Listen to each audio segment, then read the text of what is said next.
Fabulous.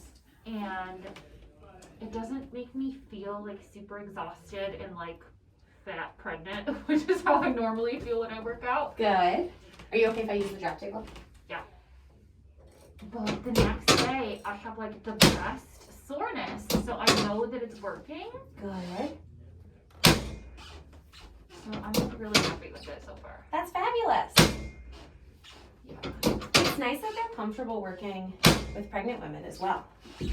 Yeah, so apparently all of her instructors are prenatal certified, whatever that means for them. You're like, whatever that is. You're like, okay, cool, I'll take it. That's lovely and fabulous. Because a lot of times you don't find that in a fitness studio. I know. Is that a lot of people just have no idea what is going on? Unfortunately. I think she even has a physical therapist on staff for like the people that are going through intense like rehabs. Oh, that's great. Yeah. That's awesome to hear.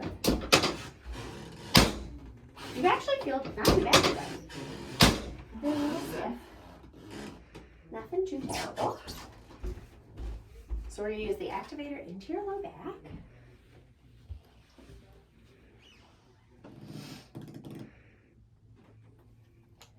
Izzy, you're like a very good cinematographer. Thank you, I'm stealth. I appreciate it. Are you kidding? When I asked you, I was thinking about that. I was like, she probably hasn't told anybody yet, and she's probably not going to want her face in it.